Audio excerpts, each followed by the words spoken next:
Welcome back to Unified Reality, the podcast where we talk about tech, innovation, entrepreneurship, and all kinds of cool AI. On today's episode, we have my good friend Reynaldo Mendoza from Yellow Seeds Podcast. We will be talking about innovation in digital marketing. Hello, my friend. How are you? What's up? What's up? Thanks for having me. That's nice. I like this little invitation. Of course, man. We had to invite you. You invited me to your podcast. I've been following you for, I think, 3-4 years now. It's been a while. Likewise, I've always been, like I mentioned to you guys, I've always been impressed with what you guys doing, always ahead of the curve. Thank you. So we'll be showing some of that B-roll. You did come to our studio. You got scanned. That was cool. You did an episode. You even did an episode with the Vision Pro. That was cool. The Matrix, right? Yeah. What do you think about all that? First, what do you think of the Vision Pro? Do you think it's the future? I like the experience. The first thing, I just put them on and just diving into the forest, for example. That was something that I could feel is going to be a thing later on. For people that come back from work, put the Vision Pro on, lay on a couch, have like a drink, a beer, whatever, just lay back, go into the forest or whatever universe you want to be in. People are going to be immersed. I find like that it gave that, but at the same time I was thinking about, damn, that's going to create some kind of chaos around what's going to happen. Social life. Yeah, like social life. Are we going to just socialize in there, or are we going to be antisocial? Who knows what's going to happen? One thing that I want to mention is on our show, Unified Reality, this is what we like to discuss, right? Is this going to change humans? Do we want to be humans, right? Do we want to become robots? We believe that, URL plus IRL should become unified, not separate. Because now it feels like the digital life is like sucking us in. We're letting go of the physical. We're like forgetting life and going into the digital. But I think we have to pull back and use the digital to make real life better. So that's a bit what we talk about on the show. So I'm already going ahead of myself. But before all of that, I want you to introduce yourself to the audience. I met you through Yellow Seed Podcast. And I know you have your own marketing agency, RM Strategy. Yes. You're a vetted strategist. So tell us about it, how you got started and what is it that you do? My main title would be lead generation expert. I've been doing it for nearly 14 years now, that I've started marketing. And that has been my skill to basically bring potential clients to a business and convert them into a new sales. So that was, how do you do it? This is where we get into all the ways you have to be innovative or creative in order to, find ways to exactly bring the client, the potential client to a business. So you have to get creative, and that's where it starts. So the podcast has just been one of them direction that I'm trying. Okay, so I'd like to ask you a bit more about how it all got started. So you said 14 years ago. So you started with content marketing, I guess, or creating content or a search engine optimization. What was your first campaign, let's say? The first campaign was email marketing. That's great. Was it like a newsletter or more like just sending emails with specials to create leads, basically? I'll tell you the story. I was working for I wouldn't call it a startup. It already had 7 years. It has they created this platform called Virtual Paper. It's a flip through, like the magazine, the virtual flip. Yeah. So it would be, try to sell the platform to businesses. So Yellow Pages to sell it to newspapers, sell it to businesses that have flyers and things like that. And at one point, I needed to find leads. And back then it was like SEO, Google was really at the Penguin version, the one that you could just stuff your website with keywords and it would rank.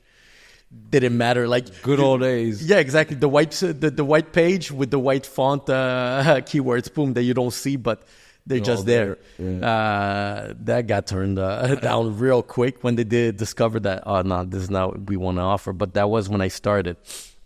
The email marketing started by I had a competitor, and I was like, hey, I went to his website and he's showcasing all of his clients. I'm like, what?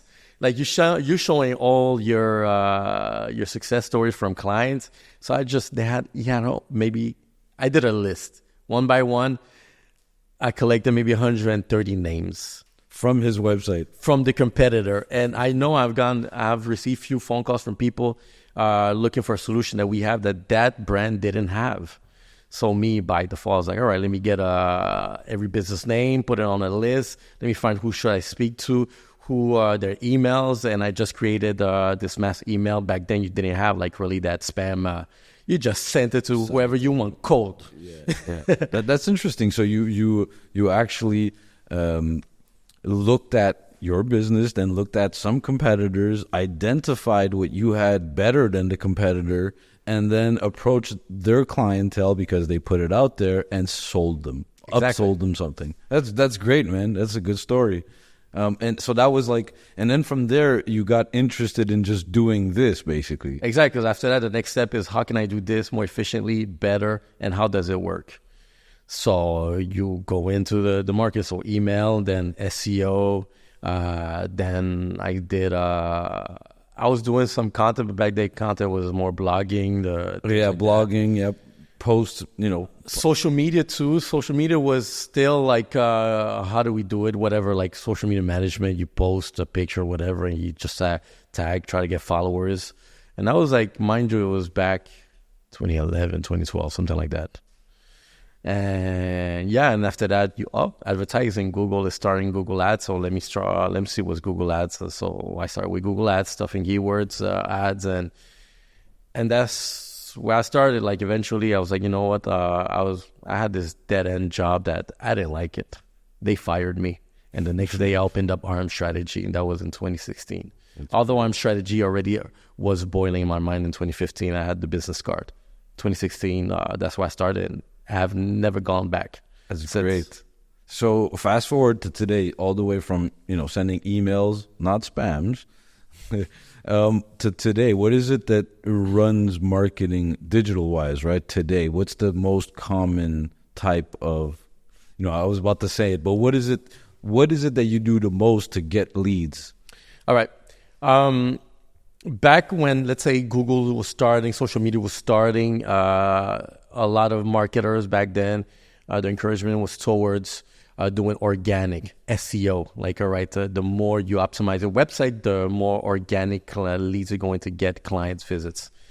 And eventually came in paid ads, so Facebook ads, Google ads.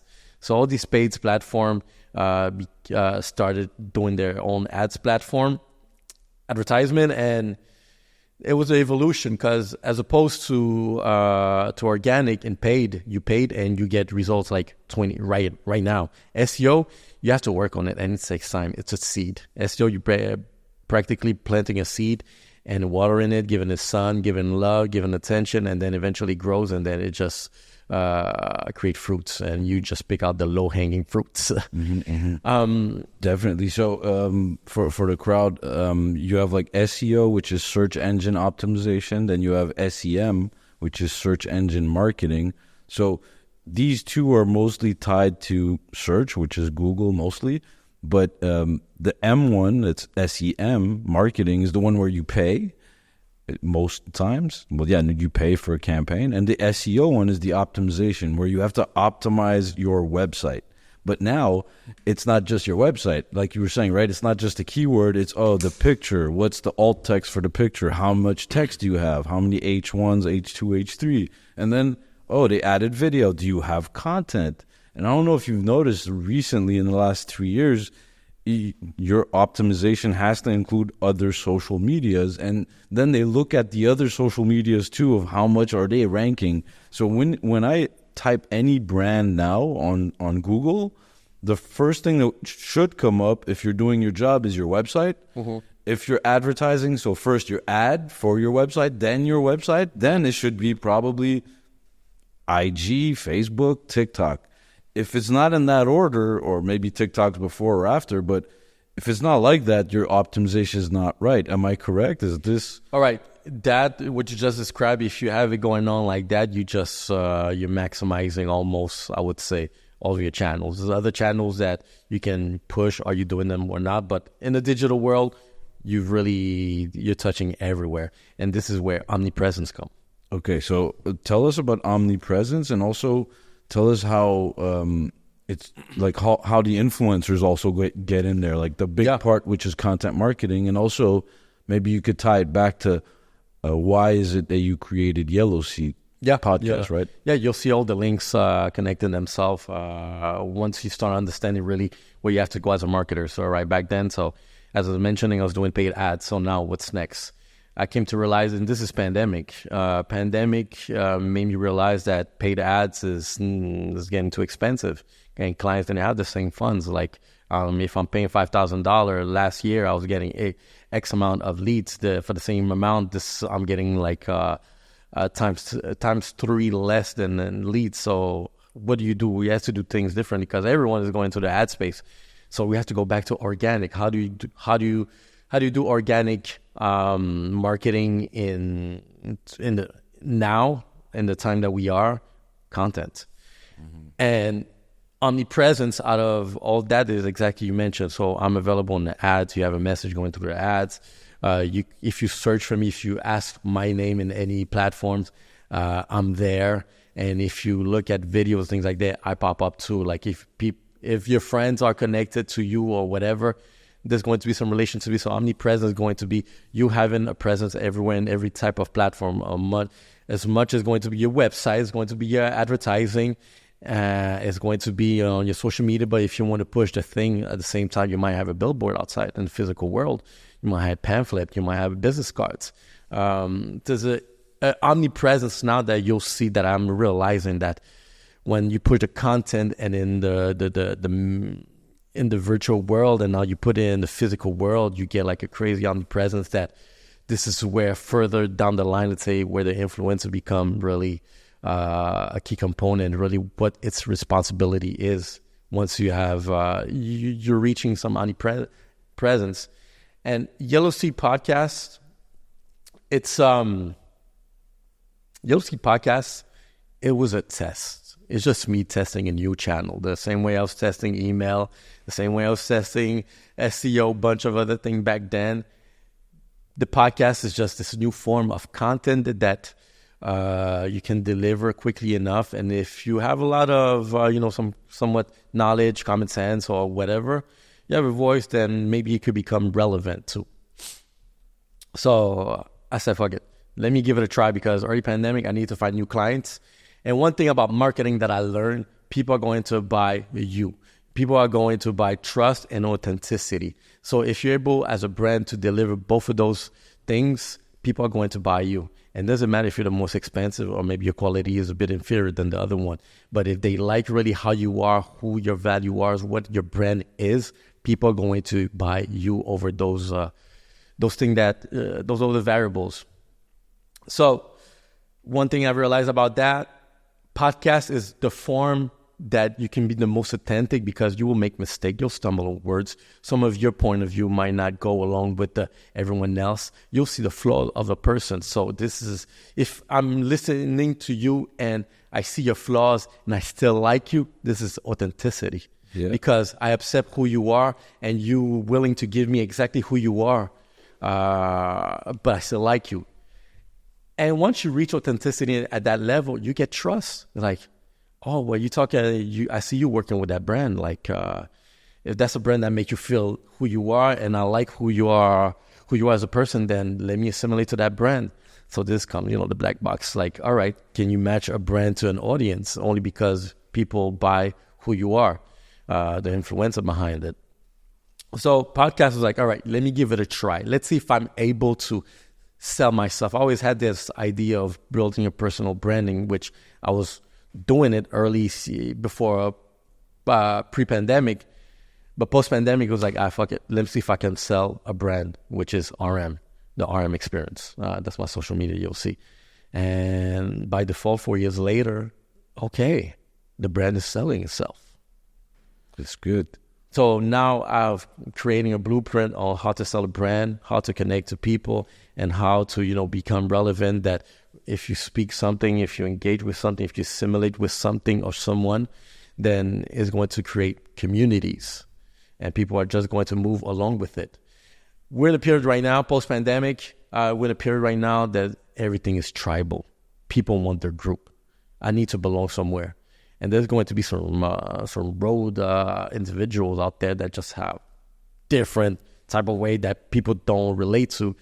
But on the other side, there's these people that, people, I want to relate to that. I want to be part of that. There's something going on. There's a movement, community. There's a tribe. Yeah, your vibe attracts your tribe. And right now, if you want to talk about successful marketing in 2024, 2025, is you need to have a tribe. Yeah, you need a community, basically. You have to build communities, and you have to... So as marketers, it's very important to understand community and to build communities. And even if it's a small community, a niche community is actually better, right? Because having a huge community that doesn't really follow everything is kind of useless because... Let's say, an example, right? You have 1 million followers on YouTube today. When you post a video and you publish it, not everyone is going to get the notification right off the bat, right? Maybe 30% of them get it. Yeah. From there, the 30% that get it don't all click on it. So you have maybe 18% that actually see what you created for them. Now, wouldn't it be smarter to just serve those 18% if you had the chance to?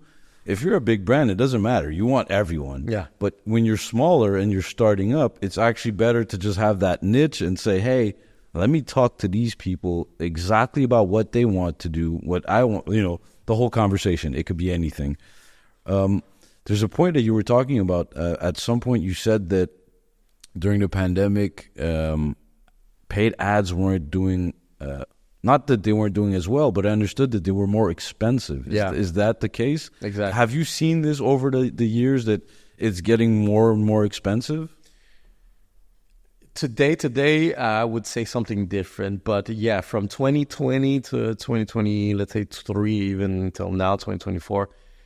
Let's say even more specifically, from 2020 to 2023, I've seen a rise of...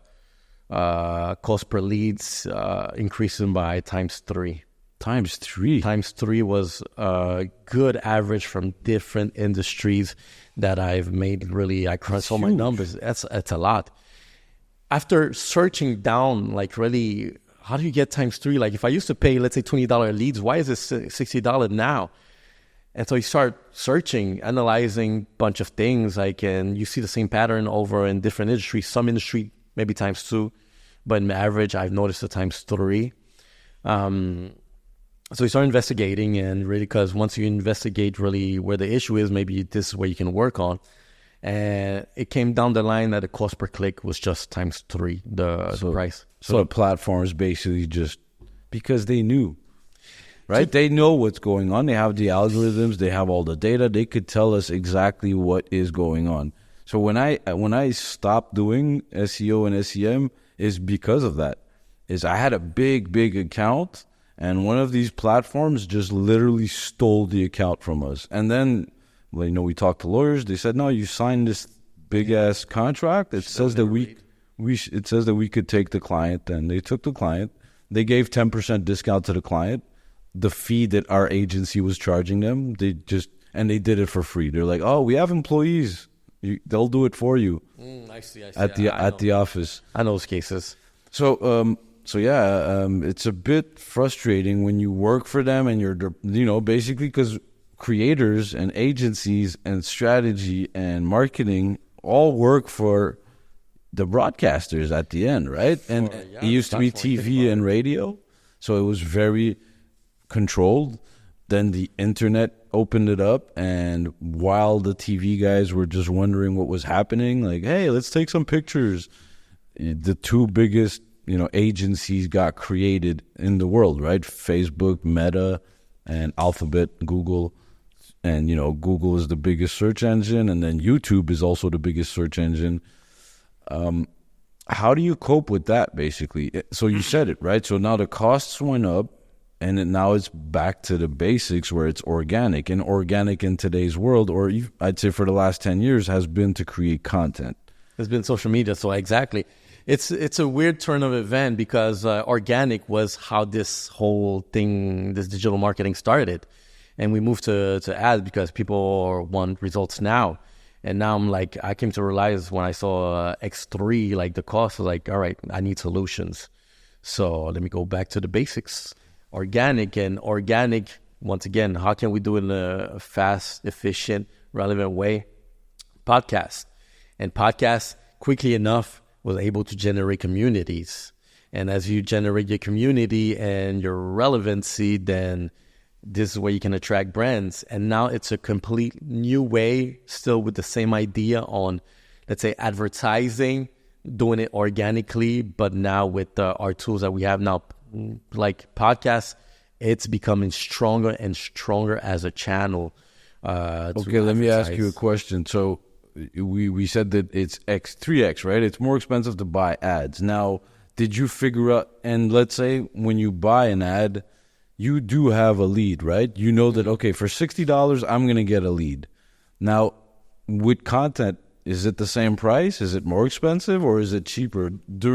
Maybe at first you were like, hey, it's going to be cheaper, but is it more expensive finally, or is it cheaper and it gives you better results? You see, even if it's the same price, even if it's more expensive, it doesn't matter, because the trust that you're going to get from the community to the brand organically is another different level than paid ads. Yes. Paid ads because you popped up where I need it right now. I need this right now. It doesn't mean I'm going to be loyal to you as a consumer, as opposed to organically, when you have these communities, you have this community and you bring in a brand inside of it. The loyalty level is going to be way more valuable than just trying to get. So even if you pay the same price, even if it costs, and I'm convinced, I haven't crunched the numbers, but I'm convinced still organically the cost per lead is cheaper.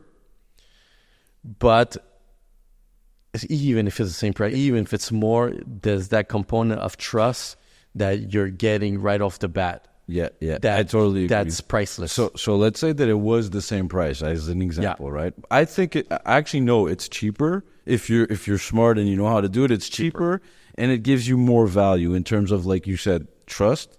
So that connection that you get with the client, which, let's say, in most cases, before we used to call it, like, you remember, the client satisfaction and all that. But also on top of that content is for life, right? It stays there. Tomorrow someone could watch it. Next year someone could watch it. In 5 years someone could watch it.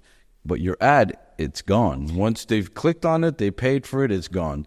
We call this, so our CTO, Rich, co-founder, he coined this a few years ago in a meeting where we were just freestyling. He's like, but that is clickbait. It's the clickbait economy. Then he said, no, it's the clickbait content economy. Then we like, okay, what do you mean, Rich? Well, essentially, there's a banner, and it's there for you to click on it.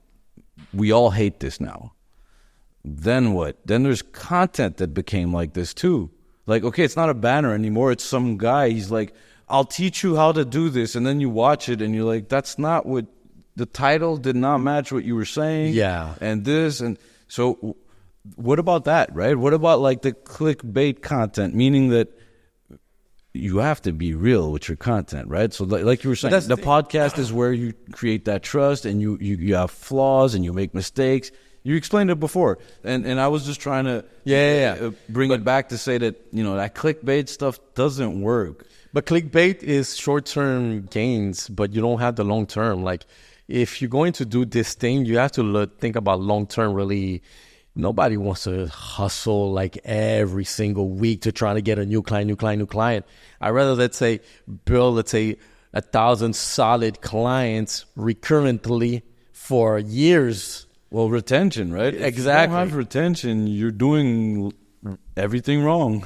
So this clickbait approach, fine, you'll get paid now if you want, but it's not gonna last. Okay, now I'm gonna do a segue to influencers, and we want to talk about influencers, but clickbait kind of is being pushed by some of the influencers now, and it's not their fault, right? So.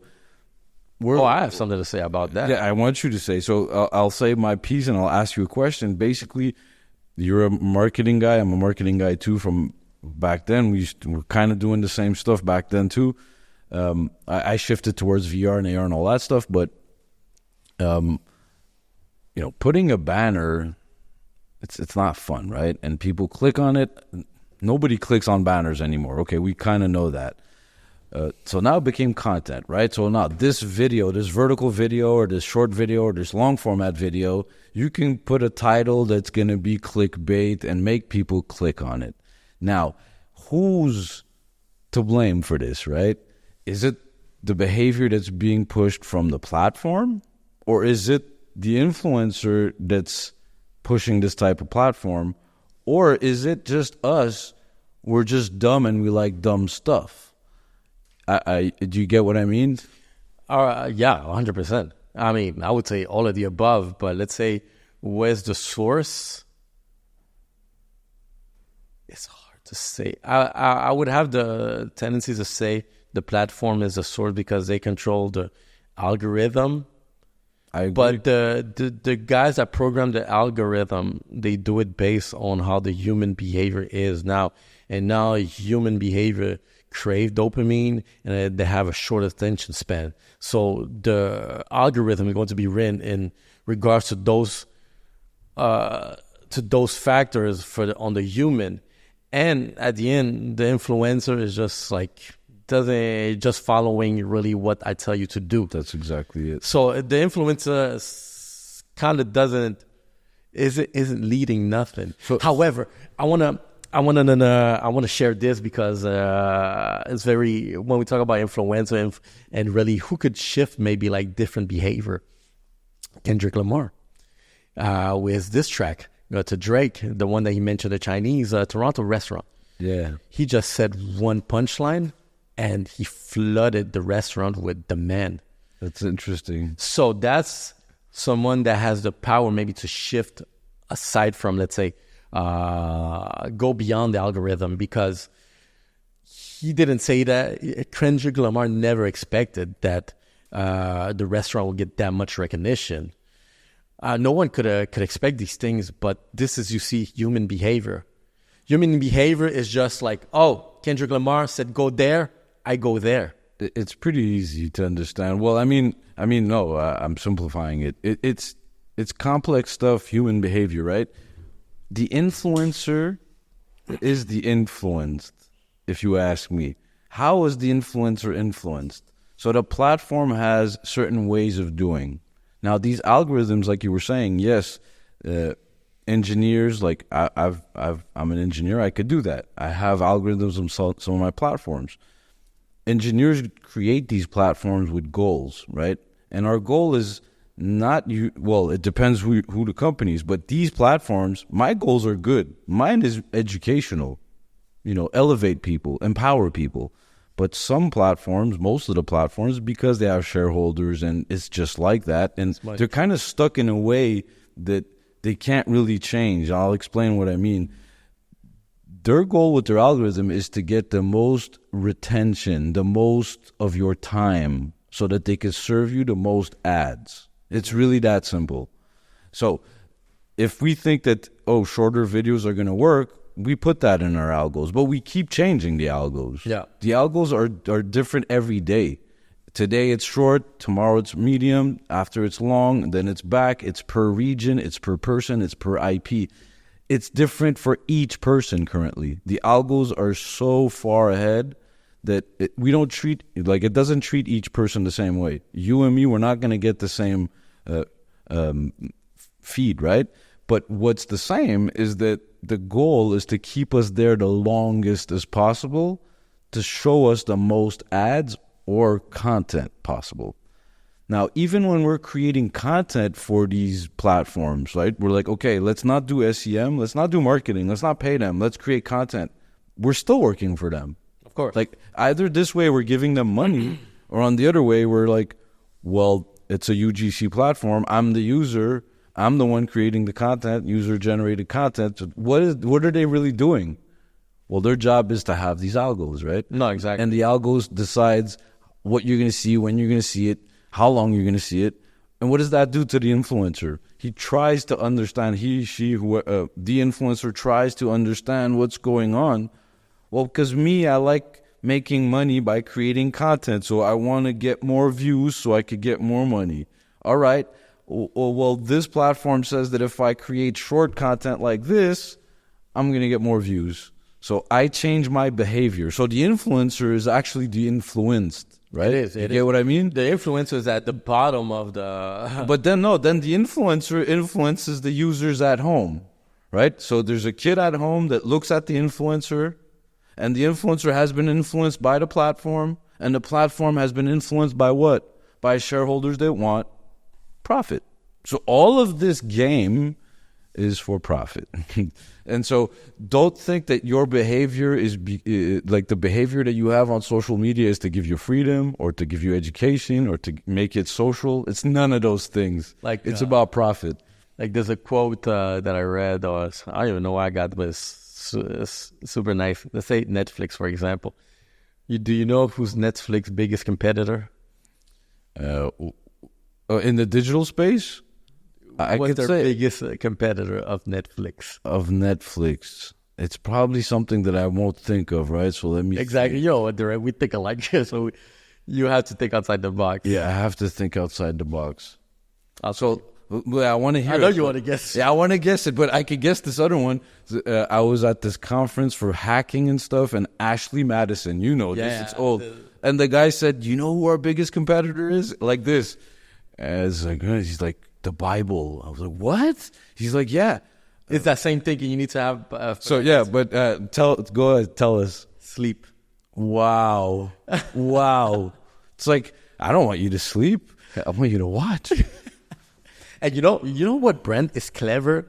I tried to do some research to see what the hell is going on. Cheetos. Oh, yeah. Well, Joe, they have in a lot of Netflix show, series, movie, there's going to be a clear Cheeto bag appearing. Yeah, and I'm like, branded entertainment is huge. Like, so it's clever what they're doing because they owning one. The only brand does that on Netflix. Well, they're probably paying a lot of money too. Oh yes, they are.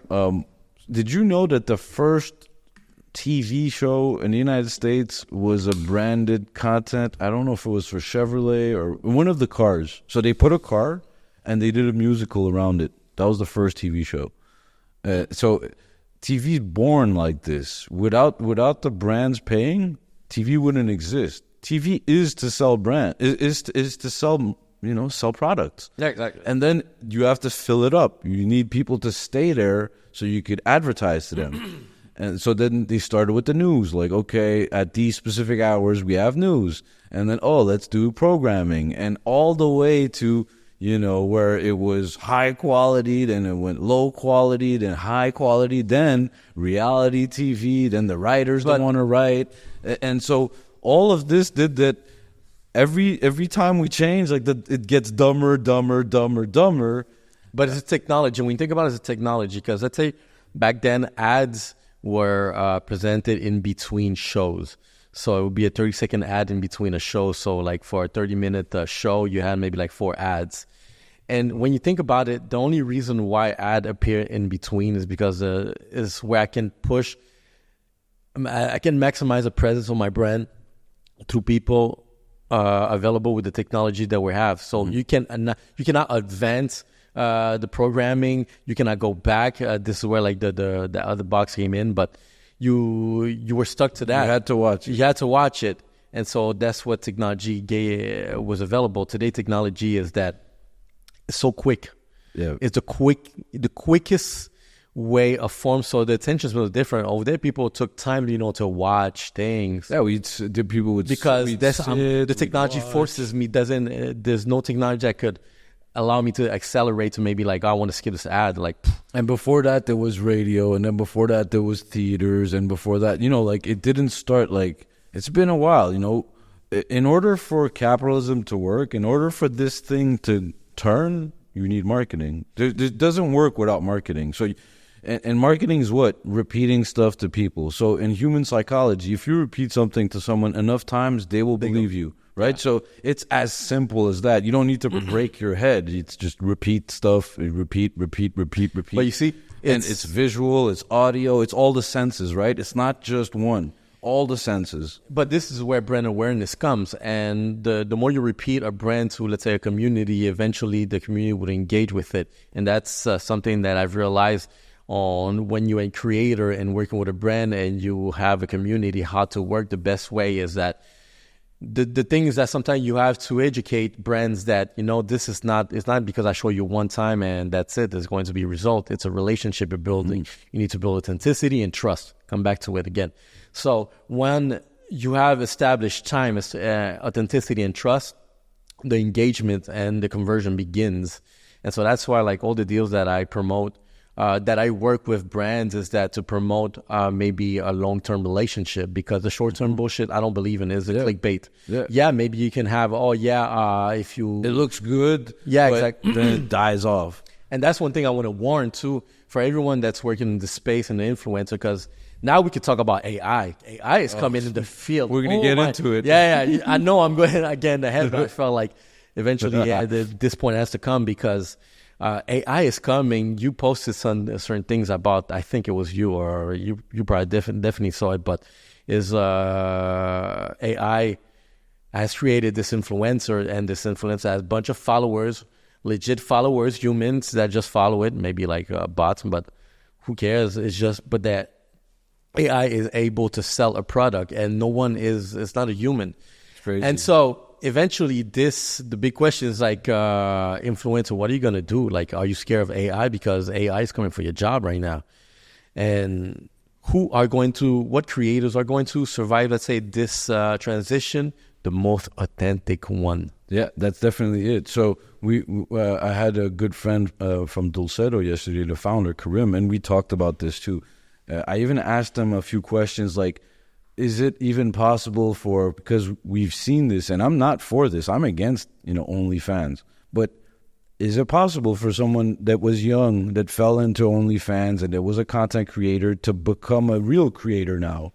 And the outcome was authenticity. The only way you could do that is to let go of that, say who you are, no worries at all, is to let go of that, say who you are, and then create content, and it's going to take time. I believe that, yes, it's possible for, let's say, a OnlyFans creator to have a legit, to make a transition that's something that's not sexual nudity or anything like that, and to keep on. I actually know one of them that actually has a story behind her.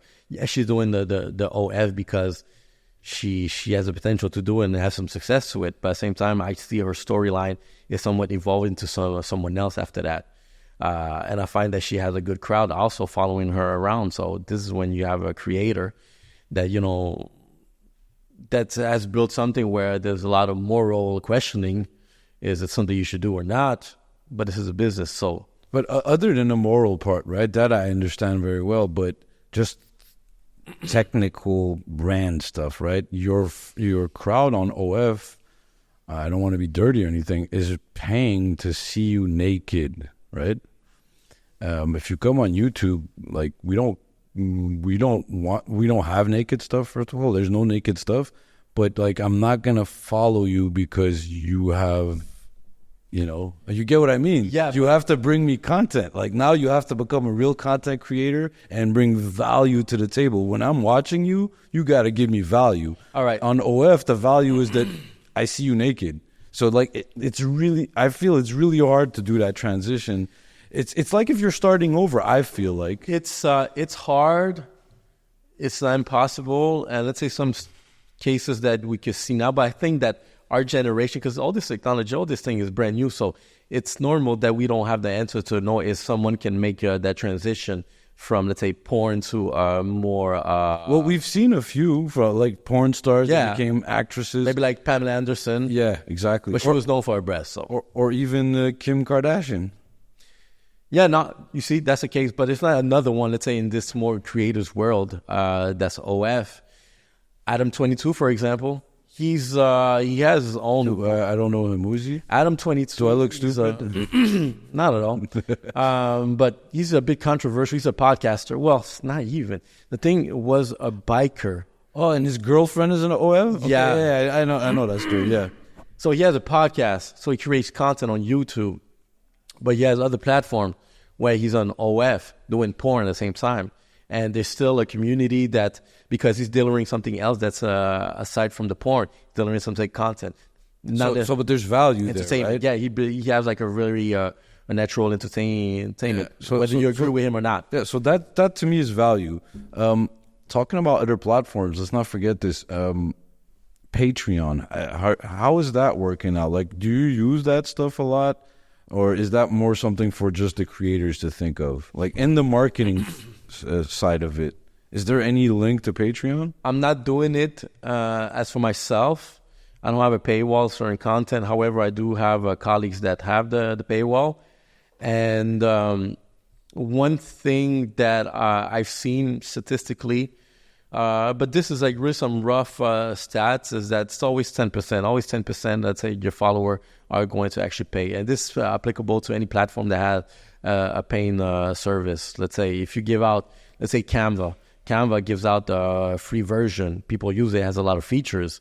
But for $20 extra, you have more the pro version. So what is that $20? Who are paying? It's usually 10%.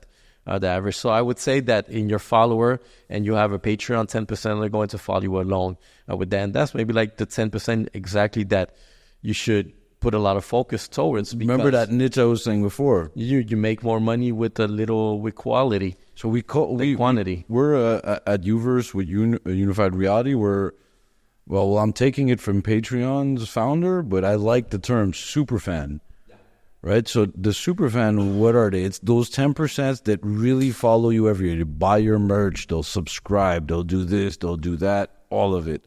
I guess, yes, I would classify as having, let's say, the followers, the superfan, yeah. And even above that, there's an ambassador. Ambassador, yeah. The one that will even do shit for free. Yeah. He'll pay to see you. To see you, he'll come to your show. He'll fly to go to another city, to go to your event.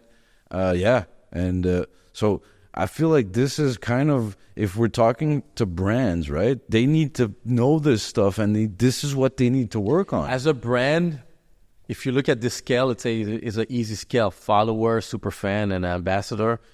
You want to create as many ambassadors as possible. That would be a goal. But if even you have a pool, if even you reach that the margin of 10% super fan out of, let's say, your whole community, you're already winning. You're already, let's say, in the average. Now, if you can push that to 20, 30%, now this is where you become. This is where influencers become really maybe sometimes more than the brand, and this is where it gets tricky, because an influencer easily, let's say, break a brand. Definitely, man. We've seen it. We've seen it a bunch of times. Do you know, like 10, 12 years ago, I was watching PewDiePie, and Rich, like, we were in the office, we were just watching some stuff. It just played, and then Rich said, this guy has more subscribers than, like, all of the TV networks combined. And we're like, hey, there was an intern, we're like, you want to do the report on that? They counted some stuff, and, like, an hour later, it's like, dude, PewDiePie has like 4 times more subscribers than all of the TV medias in the world combined. And that's when I realized, I said, like, and he's in his basement, he's not even dressed. He doesn't even have a set. Well, that back then, right? I don't think he still doesn't have a set. Now is Mr. Beast. Yeah, Mr. Beast. But you see the difference in value too. Like, you see that why Mr. Beast has 3 times more followers. Because PewDiePie started as a game reviewer, and he was in his basement. So did Mr. Beast. But then Beast took it further away. You saw his first videos where he would go in the street and give like $1,000. Yeah. Like, when I saw those first videos, I was like, is this really going to work?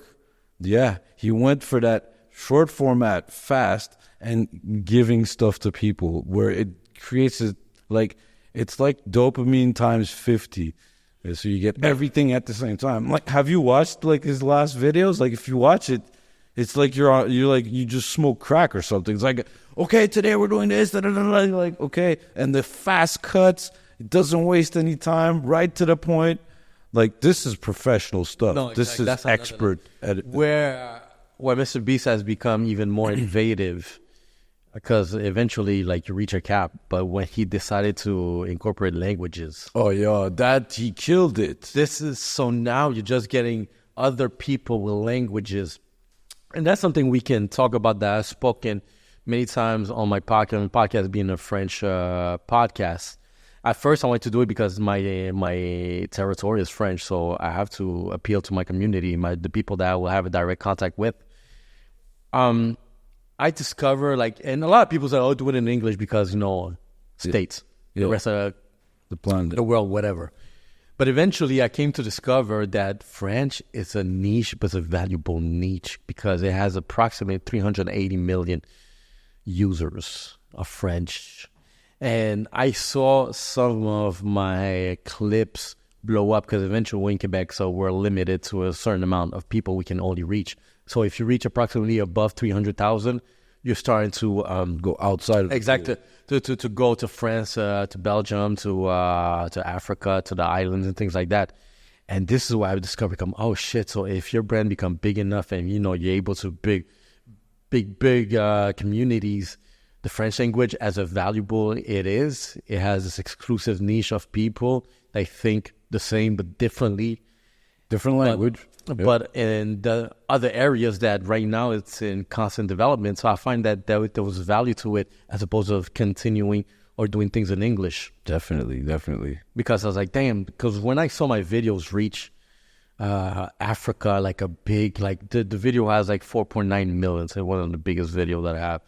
And if you look at only 20% from that 4.9 is here, local, the rest is the world. What was the video about?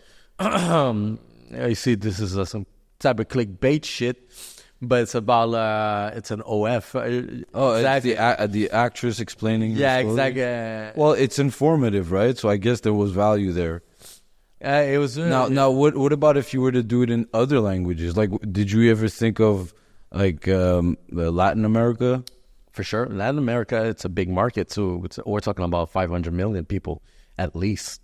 So that's a big market. And that's why if you look at Latin American, Latin artists, for example, they have big numbers on their YouTube. Huge, only man. Because, let's say, even if you do music in Costa Rica, for example, and it's a good beat, it reaches the whole... it's crazy. Latin America. It's 500 million, right? It's more than the North America. Well, if I remove Mexico, let's say, like English, let's say we have America, United States, and Canada. It's more, right? It's way more than that. Way more. So it's a huge market. And one thing too, a lot of even on my way here, I was having a conversation about this. Why this event, this festival, Fuego, is so successful is because one thing about Latinos is that we're very festive. We love to party. We love to have fun. We love to dance. And it's always oriented towards the music, party, man. Ambience. So if you target this market, you deliver this, forget about it. Like, you're just going to kill numbers. So is that still going on, Fuego? Like, yeah, it's this weekend, actually. Oh, yeah. Well, shout out to them. Is it still the same people that are doing it? Because I heard that it went bankrupt or something. No, it didn't go bankrupt. Actually, there was 2 festivals that were created by the same guy, Olivier Primo. Metro. There was a hip hop version. Didn't make it. I guess sales weren't there. Okay, so that's the one that got shut down. That's the one that got sold. The Fuego. It's still there. The Fuego. He even said it in one of my interviews. He said, "This is the first event in my career that I'm making money right off the bat." Why? He said, "I don't know what's wrong with Latinos, but you guys, these motherfuckers love to." Yeah, you know Von J, Eddie Von J? Yeah, exactly. He came a few times to have conversations with us. That's what. Yeah, I remember he used to do a lot of big parties. He's one of the OGs. OGs, like he filled up the Olympic Stadium. Yeah, that was crazy. That was crazy, man. That was some crazy stuff. So yeah, languages is where we went. So are you into that stuff? Like right now, when you're doing a strategy for a brand, do you tell them you have to do it in 2 languages for Quebec, or you're just doing French, or you're just doing English? I mean, Quebec, obviously you have to do this bilingually, like, but at the same time, at the end, it's like, what's your budget? So right, if your budget only allows 1 language, so let's focus 1 language. Yeah. Or if your predominant clientele is French, so we're going to do it French. So have you ever had like a brand say, I don't even want to do French? Yeah. Yeah, I've had that. Quite a few. Like from outside, usually they'll say it's too small for us to market. We're not even we don't want to translate everything for that. All right. I've done Chinese ones. Oh yeah, Yeah. And this was for a brand from here. Yeah. That's interesting. It was pajamas. So you had to hire like a copywriter specifically? Yeah, or did there you was use someone. AI. No, back then shit. Well, you see, that's the thing. AI is coming, guys. Coming for your job. All right, so we're gonna jump into that real quick, and we're getting towards the end of the episode. But I want to ask you a few questions about immersive and experiential. Like you know that we're into immersive, so VR, AR, and experiential. We try to create experiences at locations, right? So many companies do this. Unfortunately, events are not doing it as much. They will be doing it. If not, they will disappear. So what do you think about like immersive marketing?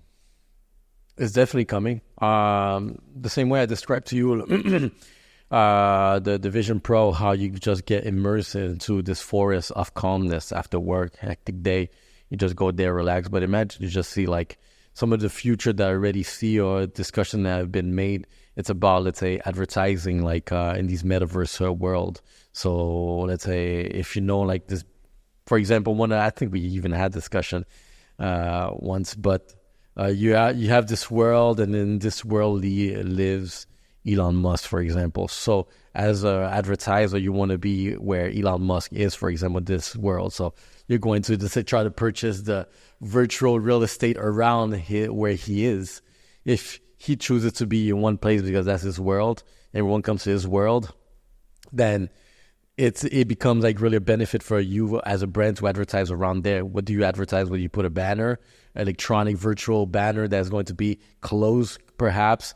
One thing about we had mentioned, we discussed this once, the dominoes effect, where there's a virtual dominoes stand. You order online there while you're connected, and you get in real life the pizza delivered to you. So it's going to be this mix, but the marketing is going to be exactly like I saw when we did the scan. Is that it looks so realistic. It looked like GTA characters. But just the closing, it was like, this is going to be automatic. That's an advertisement. Put a brand in your shirt. It's kind of a trick question because we kind of don't have a set definition for immersive, right? All of us in the industry have different definition for immersive. So it's like a trick question, really. But really what I think is going to happen is, I don't know, headsets, this. I do know, but I'm not even getting into it. What I do know for sure is that the internet is going from 2D to 3D. 100%. This is 100% for sure. Now, are you ready for that? And what does that mean for content? Now, not just a format, but engagement, like you were saying. You said that if you were to wear the headset at home after work, you just let go of everything, right? You're immersed in it. To me, that's very high engagement because now you just let go of everything and you're just there. Mm-hmm. So you're engaging with that at 100%, whatever it is. If it's entertaining, if it's sleeping, meditating, whatever it is, you're 100% engaging with that. So for us, we know that VR is the most engaging, but not everyone has a VR headset. Now, what's right after it? Most people would say video. It's not. There's one in between. It's called augmented reality on the phone, right? Mobile AR. It is the most engaging form of content available today. I'll give you a simple example. Makeup filters on Instagram get used 6 to 12 times more than just video features. That's definitely an opportunity for makeup brands to show their lineup. Yes. Like for example, one thing that's coming to my mind is for example AR. There's going to be these kind of maybe applications or these apps in AR or even VR that you can have access to for free. However, there's going to be a brand that's going to just pass in front of you, but before your eyes. And it's funny because I think I saw a movie where the guy paid the room very cheap, but inside there was a big screen advertisement. Yeah, it's like you get advertising, or like you get the whack model of the headset. Well, exactly. Or you get like just a permanent brand. It's just in the corner. You're like, man, what is that? So yeah, interesting talks, man. So, we believe that everything is going towards experiential, so experiencing stuff. So content has to kind of shift a little bit, and we think it's going to be with 3D and AR, right? Especially for stuff that are no-brainers, right? So e-commerce, right? Let's say you want to promote a chair. You're selling a chair, you promote the chair, you create content for the chair, but then you also have the chair in 3D that you could look at. And then you could also place the chair in your living room and see what it looks like. And then make a video of the chair in your living room, send it to your girlfriend and say, do you like the chair? Right? So that is already happening. We're just not, it's so seamless that we're not seeing it yet with the makeup stuff, filters, right? Selfie filters.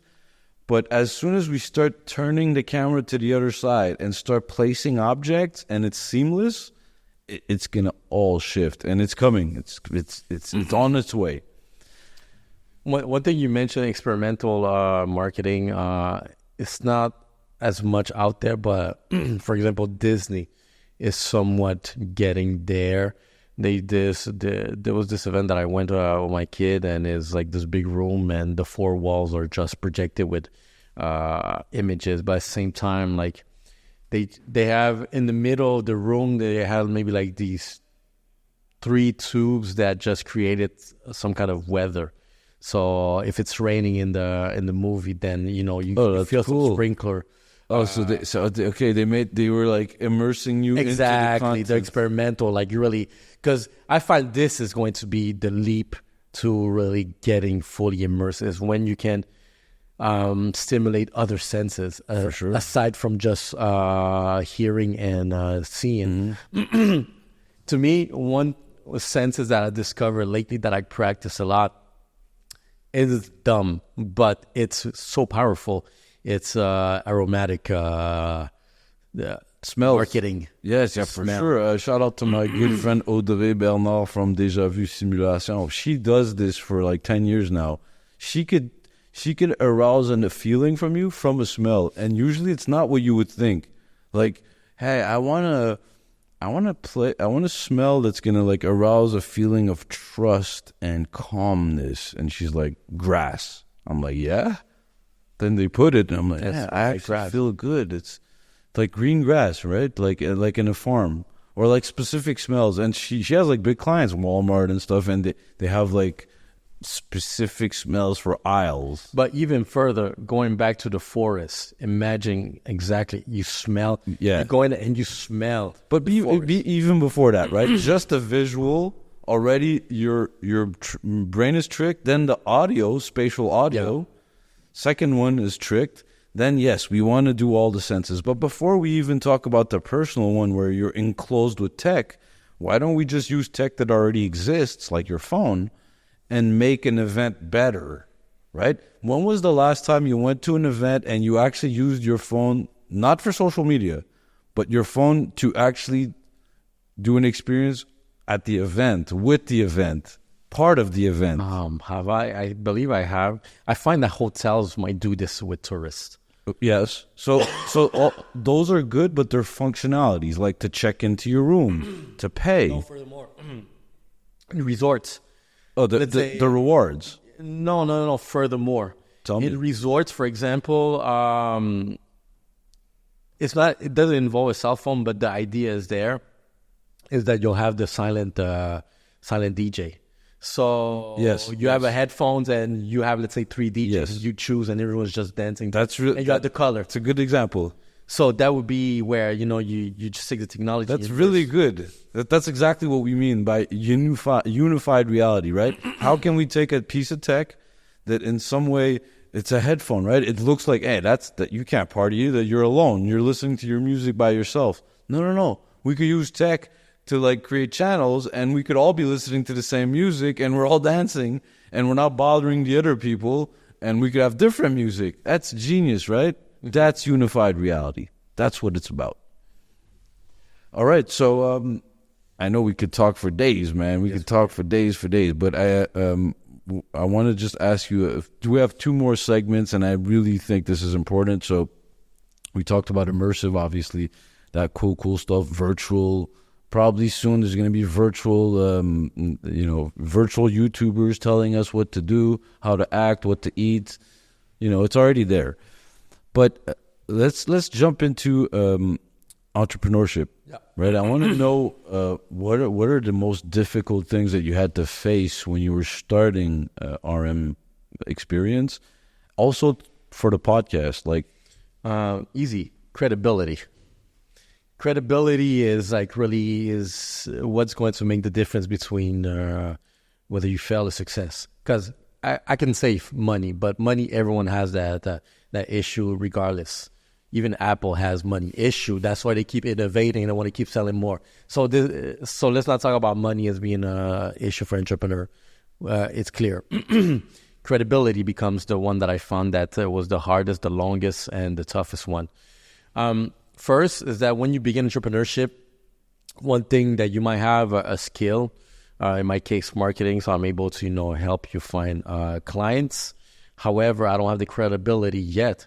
So in order to get credibility, I need to show proof of what I've completed in a successful way that I can duplicate it to you.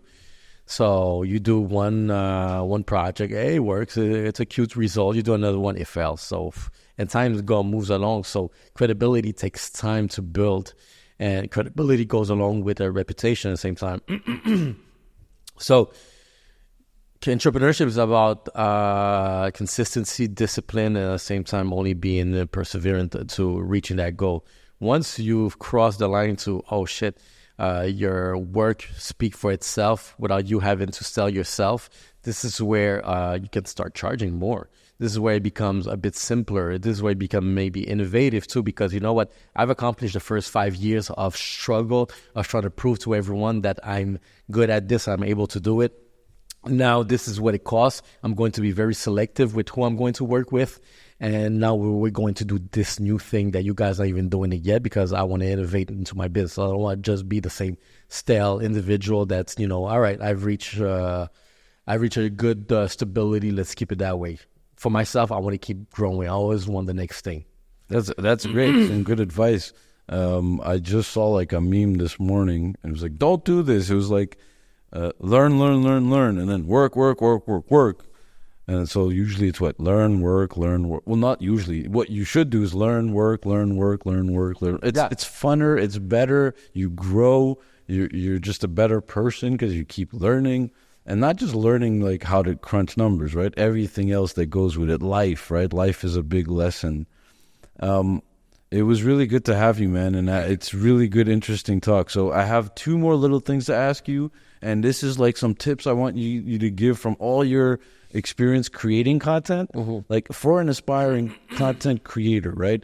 Someone that wants to be a content creator, but also eventually a digital strategist like you. What would be one advice that you would give them to do like right now or to constantly do? For someone that wants to begin doing it as a content creator, is I find that anyone can become a content creator. So some of them are going to be more authentic than other ones. But with the tough competition of everyone wanting to do it, one way you're going to have to set yourself apart could involve maybe you investing into yourself.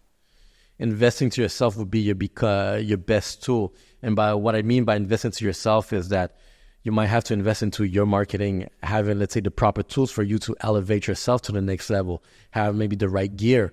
I don't mean maybe like an expensive camera, but if you want to go more than just an iPhone screen camera, then maybe you could get something else, invest into it. Invest into people around you. Invest into a team, let's say someone paying that are skilled that you don't master and then or you don't want to do. That would be an investment that will get you quicker as a content creator. Invest into your knowledge too. Getting to invest into, let's say, courses or things that's going to bring new knowledge, that's going to make your craft more perfect. That would be one that I would suggest. Another investment that I can also suggest is invest into your environment. I just had recently I had a guest on my podcast, and one thing that I've noticed about him, as you know, we're getting to know each other as years went by. He just said it. He broke it down during this episode. For his past 5 years, just been investing into buying the most expensive conference ticket, and that's true. I remember you went to go see Patrick Bet-David, and he paid a 10K to go see him for like 3 days. That's a big investment. But now that he speaks about it, what it has brought to him today is that now he's surrounded to people that's 1 degree away from Patrick Bet-David. To him, is someone that he's look up to. So invest into your environment will make a big difference. And I totally agree with that point. Let's say for him investing into, let's say, the big ticket to go see a big idol. If that ticket is $5,000, you know what? Take it. Because you don't know what... You're going to be surrounded with other people paying $5,000 while everyone is trying to get it for $50. Who's going to set themselves apart? The one that has 5Ks. And that's true. One of my philosophy always been regarding fitness and gym. I will always go to the gym, to the most expensive gym around me, because the serious people, the people that go there to work out, to take care of themselves, and that makes money, you'll find them the expensive gym, and not the one that's like $10 that's overcrowded and with beginners. Totally agree with that. Totally agree. Some very good, wise words. So invest in yourself, invest in your surrounding, and when you do something, be strategic. Like if you're going to go to the gym, like you just said, it's not because you want to show everyone that you're spending more money. No, it's because that gym has the right people that I want to connect to. I want to also add something to what you were saying before. You said it a few times that we need to, be authentic, right?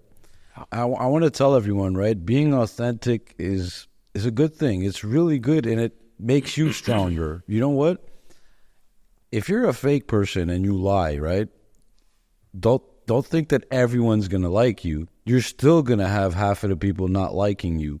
So might as well, if half of the people are not going to like you, might as well be yourselves. Just be authentic. Say what you think. Say who you are. Be a real person. Show your values. And people will like you. Don't follow the crowd. That's they say dead fish, go with the stream. Exactly, because too many people nowadays follow the crowd and just to be part, once again, the tribe. Yes. I mentioned that people are lonely, so they need to join a tribe. And this one, let's say someone's pushing a message that, hey, you know what? I don't totally agree with it, but there's a tribe, a couple of people that I like, so let me go along with that one. And you get lost into yourself. This is hypocrisy, and the authenticity is no longer there. Yes. And the most authentic people that you'll see around tend to be in a social and a creative form, the people that actually don't care or really what you think about them. Yeah. They're the one who actually really respect really how they believe on their belief, their opinions. And funny enough is even if you go against the narrative, there's going to be a crowd there that's going to come along. Oh, for sure. Well, I'm not a big fan, but Alex Jones has a lot of followers, and he goes against the narrative, but that's something else that we'll talk about in another episode. The narrative, sometimes it has its self-opposing as well, right? Any narrative has to have its own self-opposition. Exactly. So that you could control the narrative even better. So that's some other deep stuff, but Maslow, right? The hierarchy, our needs, right? Humans need to connect. And when we connect, what do we judge people on? Well, what they're saying. First, what they look like, how they act, and what they're saying. Exactly. And what they're saying has it's like the most powerful thing, right? Words are very powerful. Obviously, if I punch you, it's also powerful, but words are very powerful. You could look at me and maybe judge me at first, but then when I talk, you're like, oh, okay, cool. We there's a connection. This person's real. That person's real. Okay, cool. Great, man.